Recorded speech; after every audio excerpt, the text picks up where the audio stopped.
మార్గములో నిలిచి చూడుడి, పురాతన మార్గమును గురించి విచారించి తెలుసుకునడి. మేలు కలుగు మార్గమేది అని అడిగి అందులో నడుచుకునుడి.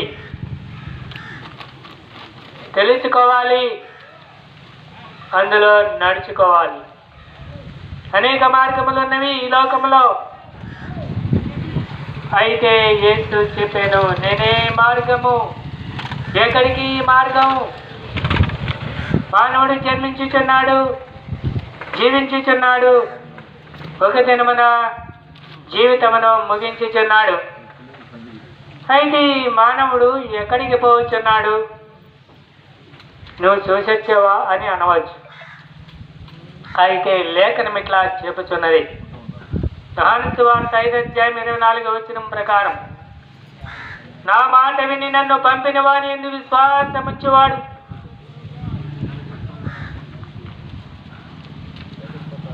వాడు తీర్పులోనికి రాక మరణములో నుండి జీవములోనికి దాటి ఉన్నాడని లేఖనము చెప్పుచున్నది. ప్రతి వాని మార్గము ఎక్కడికి పోవునో తెలియకుండా ప్రయాణము చేయుచున్నాము. తెలవలసిన అడ్రస్ తెలవనప్పుడు సమయం అంతా వృధా అవుతుంది కదా, ఊరు విడిచి వెళ్ళిపోతాం.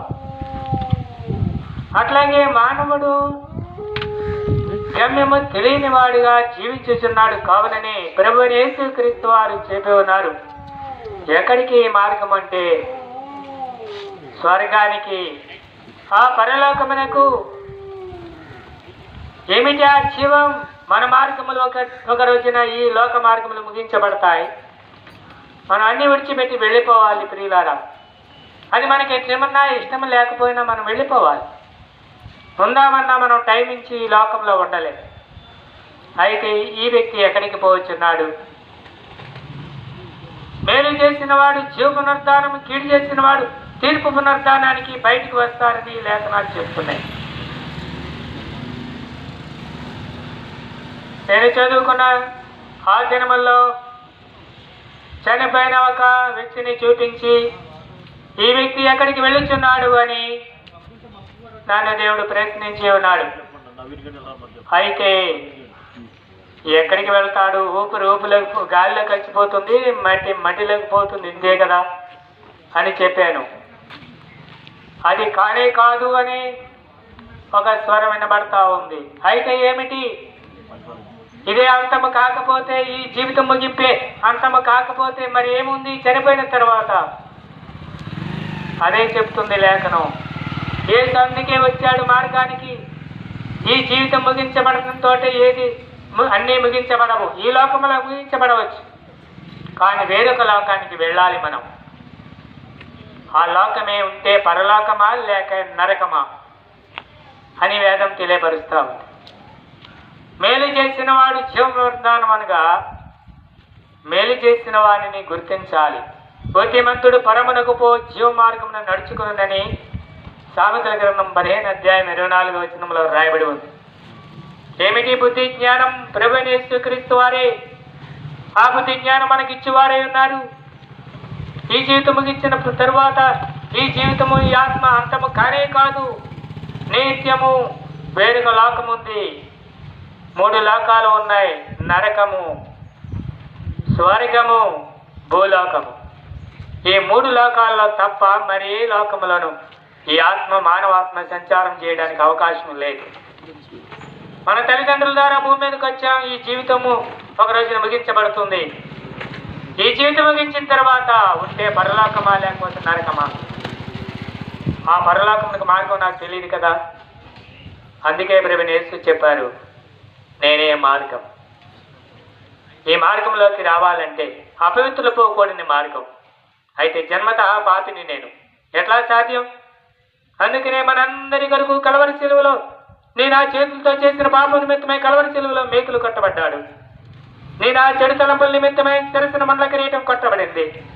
నేను ఆ తప్పుడు నడకల నిమిత్తమే ఆయన పాదములలో బలమైన వాసం మీకు కొట్టబడింది. ఎందుకో తెలుసా? నీ కొరకై. ఎందుకో తెలుసా? నా కొరకే ఆయన కలవరి శిలువలో చనిపోయి ప్రాణం పెట్టాడు. ఆయన జన్మలో పాపం లేదు. ఆయన నడకలో, చూపులో, తలంపులో, మాటలో, క్రియలో ఎక్కడా పాపం లేదు. మనకన్నిటిలోనూ పాపమే. తెల్లవారితే అబద్ధము లేక ఏదో ఒకటి ఉంటుంది మన జీవితంలో. దేని నుండి స్వర్గానికి వెళ్ళడానికి ఎవరికి దమ్ము లేదు, ఎవరికి అర్హత లేదు. పరిశుద్ధులు మాత్రమే అడుగు పెట్టవలసిన ప్రదేశం అది పరలోకము లేక స్వర్గం. అక్కడికి పోవాలంటే మనం కడగబడాలి. పిల్లలు ఊరంతా తిరిగి వస్తారు, ఇంట్లోకి వెంటనే రానివారు తల్లిదండ్రులు, రే కాలు కడుకో లేకపోతే స్నానం చేయి, అప్పుడు నువ్వు ఇంట్లోకి రావాలని అంటారు.